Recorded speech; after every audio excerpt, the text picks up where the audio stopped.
Hello,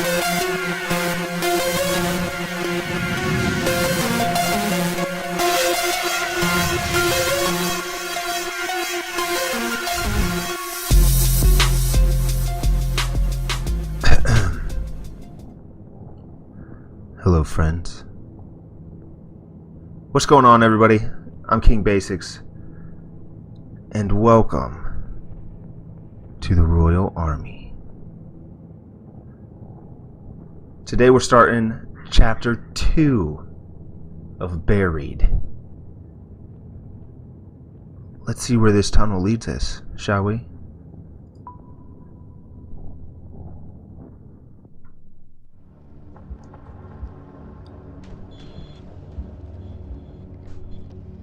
Ooh, we're standing on the thin platform of what looks like a fancy subway. The rails look well used, but not old. There are small overhead lights that are very dim, as if they are running on emergency power. The dim overhead lights are a blessing, but the size of the place makes me feel vulnerable. Staring ahead, the tunnel seems to be endless. It's almost dizzying. But there's a small light further ahead, and then a space that breaks the monotony of the tunnel's curved surface. Another platform, maybe? This understanding comes with a very strong sense of trespassing. I'm definitely not supposed to be here. I'm freaking out in this situation. I'm not just calling out to anyone. I'm staying silent. Definitely staying silent. I keep my mouth shut. I don't understand what kind of situation I'm in, so there's no need to alert whoever might be here. The reality of what I am seeing is sinking in. Whatever this place is, it reaches way underground. That seems impossible to me, making anything that's on the other side of this tunnel dangerous as far as I'm concerned. But of course I'm going to go on. Human curiosity is going to see that. Also, the ringing noise is louder down here. It's much more solid now, and there's some other sound. Something like a faint hum of machinery. I can go either left or right. The left is slightly lit, the right not so much. This makes me uneasy because I get the sense that one wrong turn in a place like this and I'd be wandering for hours, looking each way. I jerk my head right as I hear the unmistakable sound of someone walking. Footsteps. Did I really hear something? I wonder as my eyes strain to see anything. I wait a moment, but the sound doesn't come again. So those are my options. To the left are flickering lights, indicating that I'll at least be able to see.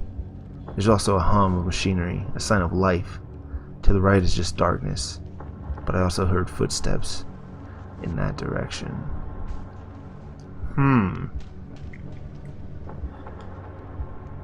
So I feel like going left is almost more dangerous because you're going to see what's going on, but if you can't see going right, you bump into the dude, the person, the thing, whatever you are.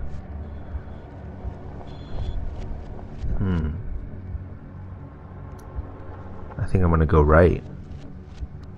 What if it's somebody that could help? I don't know, going left just seems a little too ominous to me. Dun dun dun. Into the darkness. If there's anyone here, they're worth speaking to. Right it is.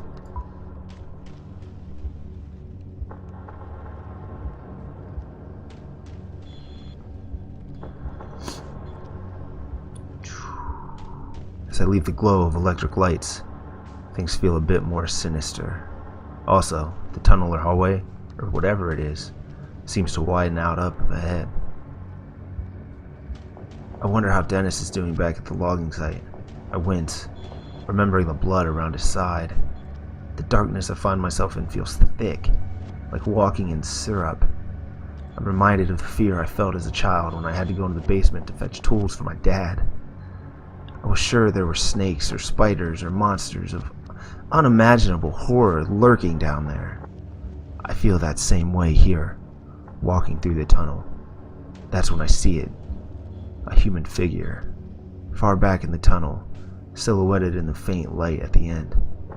He's standing on some other platform and likely can't see me. It looks like he might be holding a gun, but it's too dark to be sure.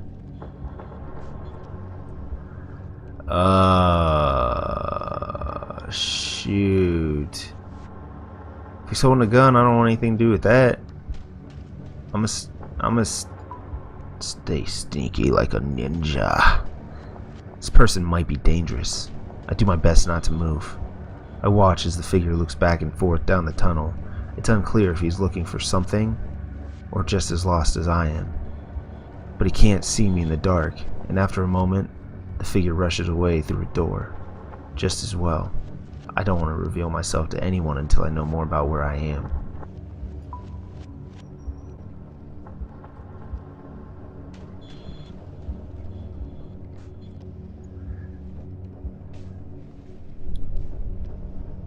As I head further into the tunnel, I reach another platform.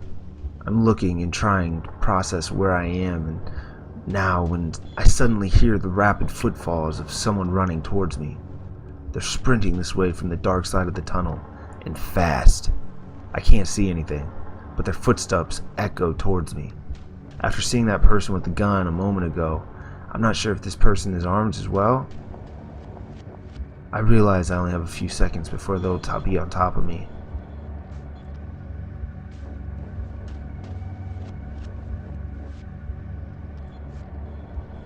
Ooh, hide and attack? Or stand out in the open? You know what? I'm gonna stand out in the open. I figured I might as well greet them like a civilized human being. There'd be a better chance of getting answers that way. I step out into the light as they get closer and closer, and when they step into the glow of the platform, I can't believe my eyes. It's Dennis. Dennis? What the hell are you doing down here? I left you at the top of the logging site. He stops running and stares at me, dumbfounded. Oh my God. Roger, it's you. I'm so glad to see you in this godforsaken tunnel. How did you get down here? I ask. And why are you down here? You didn't seem to fit to move. He bends over and puts his hand on his knees, breathing heavily. I can see that the gash on his side is inflamed now. It's not safe up there, he says, as though that explains everything. I started running to get away and ended up here. Why isn't it safe? Or get away from what? Get away from what? I was waiting for you, where we last spoke, and then I heard something in the woods. At first I thought it was a car radio, some crackling static, but it was much louder, like some kind of demon. It got louder and louder and freaked me out. I just started running. I fell into some kind of sinkhole. The damn ground just fell out from under me. I ended up in this weird hallway that led me to this tunnel. He pauses, as if evaluating whether what he's just said is crazy or not. Well, you're here now, and honestly, I'm glad to see you, I say. What do you say we check out this platform and see if we can get some answers? There's light coming from the platform, but like the overhead lights, they are dim, red emergency lights. I start to wonder if the explosion at the logging site caused a power outage in this place, whatever this place is. The ringing noise that I originally thought was in my head is getting louder. I'm starting to think it's some sort of alarm. When we come to the large open area in the tunnel, it further resembles a subway station. As much as I try to ignore the reality, it's undeniable. We have stumbled into some sort of high-tech transportation system that is buried beneath the forests of Kentucky.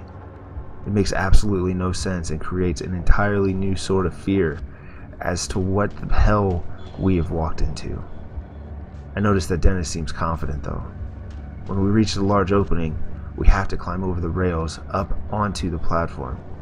I have to help Dennis over the rails and then up the small utility ladder that is bolted on the opposite side of the travelway. When he reaches the large open area, resembling a subway waiting area, he collapses on the floor and lets out heavy breathing. You know what? Dennis says, exasperated. This is ridiculous. I quit. I'm not going any further. On top of worrying about my crew and the madness of wherever we are, I'm not in the mood for Dennis to act like a baby.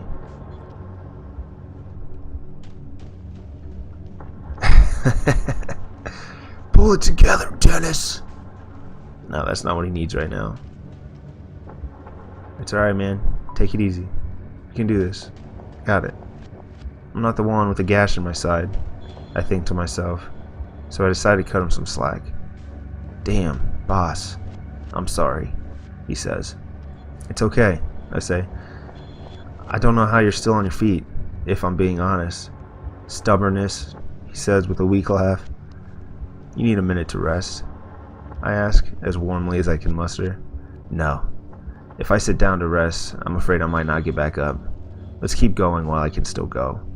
I reach down, help him to his feet, and then get ourselves up onto the platform. Right in front of us there's an entrance to a long hallway, exiting the platform area.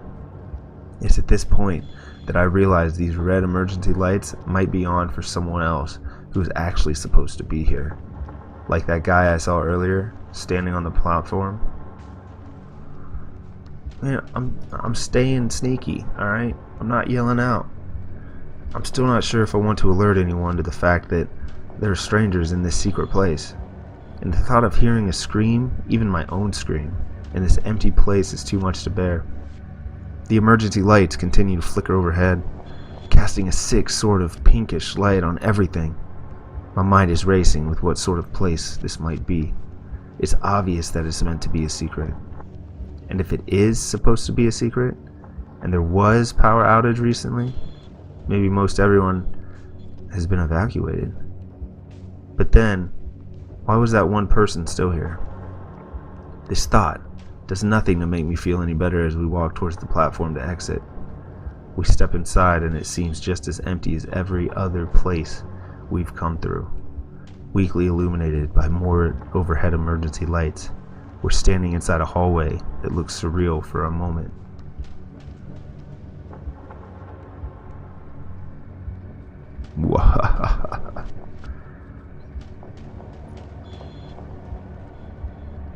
Alright guys, I'm gonna leave on that note. What's in this hallway? So I'm kind of digging this story, all right? I think you really need to turn the music up though, because I think it's an experience. The illuminating background noise kind of adds into the depth of what you're reading. So that's pretty cool. But with that, I'm out of here. If you enjoyed this video, give it a like, hit the subscribe button, and leave a comment. Like I said, I'm new. I want to talk to you guys. I want to know what's going on with you guys, where you're at with the content so far, and just get to know you a little bit. Alright? With that being said, King Basics, out.